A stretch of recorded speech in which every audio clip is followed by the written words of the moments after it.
En fait, j'ai grandi dans la maison de retraite où travaillait ma maman. Et donc en grandissant, j'ai bien vu que les besoins en soins des gens ont changé, que nos mères, enfin c'était surtout des femmes qui prenaient soin des personnes, avaient de plus en plus de mal avec certaines personnes compliquées.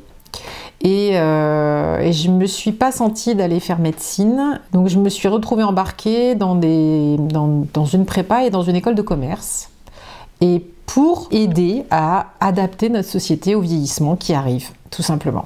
Alors au début, j'ai beaucoup travaillé dans la nutrition, la restauration, l'hôtellerie. Et petit à petit, j'ai grandi, j'ai appris, rencontré beaucoup de gens, fait un réseau de professionnels suffisamment costaud pour qu'en 2000, je puisse lancer hvillage.com. Et en 2003, en pleine canicule, on est tombé sur le mot humanitude. Et donc on a rencontré les auteurs de l'humanitude, on est allé visiter les lieux dans lesquels ils formaient les établissements à leur démarche, à leur technique. Et là on a découvert que 2 Français avaient mis au point suffisamment de techniques de prendre soin pour qu'on puisse vraiment vieillir debout.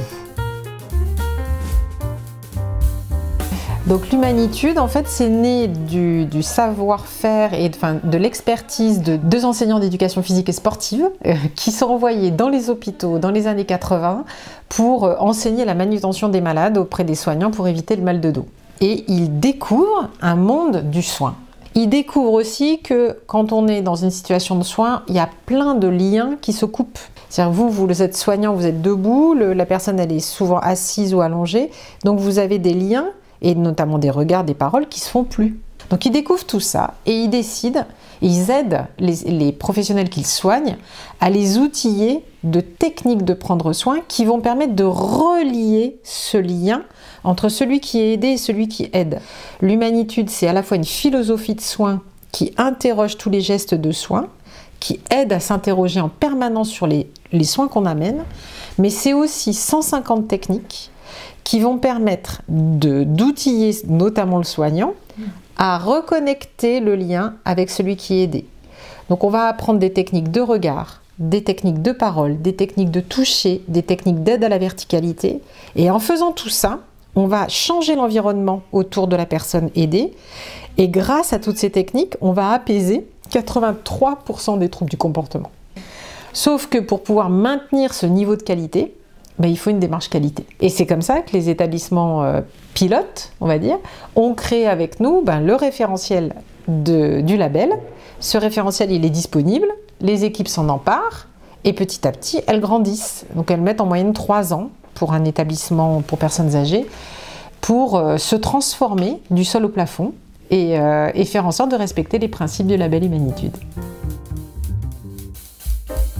Alors là, on est à une 30aine d'établissements labellisés et on vient de décerner le premier service à domicile qui a été labellisé. On a des établissements pour personnes en situation de handicap aussi qui sont labellisés. Et on en a une grosse centaine là qui sont aux portes du label. C'est-à-dire que là, on va rentrer dans une démarche où les labellisés labellisent les autres. Et normalement, on devrait accélérer le mouvement là dans les années qui viennent. Alors, du moins, on l'espère, et c'est pour ça qu'on était très contents que Marie-Françoise Fuchs, donc d'Hold Up, vienne remettre un des labels cette année.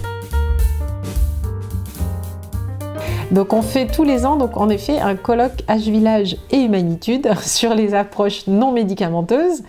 C'était la 15e édition cette année en 2022. L'idée, c'est d'aider les professionnels à être outillés, informés de l'ensemble de ces approches qui vont leur permettre de faire évoluer leurs pratiques, changer leur mode de prendre soin. Et cette année, on a travaillé les espaces, les lieux, avec des architectes, avec des porteurs d'approches non médicamenteuses comme les jardins, comme les techniques autour de la réflexion sur la mort, notamment des lieux de vie où l'on meurt. C'est pas évident d'apprendre tout ça. Donc voilà, on a travaillé ça cette année et puis l'année prochaine, on attend les retours des évaluations du millier de participants et en fonction des thèmes qui sont demandés, on va travailler au colloque de l'année prochaine.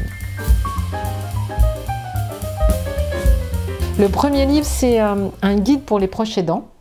Donc c'est 10 chapitres hyper pratiques où je prends les dents par la main en lui disant « Coucou, regarde, tu deviens quelqu'un qui aide quelqu'un d'autre ». Donc tout ça, ça se construit. Donc déjà, on en prend conscience et puis après, on va passer en revue tous les enjeux, le logement, l'argent, les techniques pour prendre soin, jusqu'à la fin de la vie et jusqu'à la mort. Voilà, donc ça c'est le premier. Et il débouche sur le deuxième, parce que le deuxième, c'est le portrait des 10 premiers labellisés. C'est l'idée de se dire, voilà, tout ce que je vous racontais là-dedans, ça paraissait un peu presque idyllique. Ben c'est vrai, puisque je vous emmène voir les 10 premiers labellisés. Et l'idée, c'est de montrer aussi les limites d'un label, de montrer qu'un label ne va pas empêcher une situation difficile d'arriver.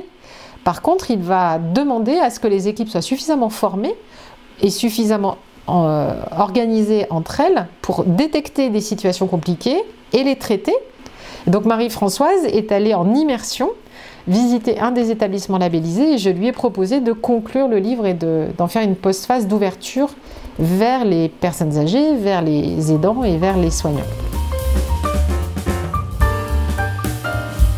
Moi, ça m'a fait un bien fou quand Hold Up est né, parce qu'on se sentait beaucoup moins seul. C'est-à-dire que nous, entre guillemets, professionnels, experts du prendre soin, du vieillir debout, si avec nous, on n'a pas la société civile, enfin, je veux dire, si on n'a pas les citoyens concernés qui viennent s'emparer du sujet et viennent avec nous dire « bon allez, on y va quoi », on va se convaincre que, au même titre que des associations de personnes malades, au même titre que des associations de personnes en situation de handicap ont pris les choses en main, eh bien on va organiser et on va faire évoluer ce qui existe pour que ça nous convienne. Et quand on a rencontré Hold Up, ben voilà, ça y est, vieux, debout. Puis en plus, on va faire un braquage. Hold Up, j'adore parce que c'est dans les deux sens. Donc on va braquer le système et on va aider concrètement à vieillir debout par une réflexion individuelle que propose Hold Up, par une réflexion collective et par le fait de retisser tout un plan d'aide, tout un réseau d'aide qui vous correspondra. Et si ce qu'il y a autour de chez vous ne vous correspond pas, eh ben vous en emparez et vous changez, et vous le faites changer.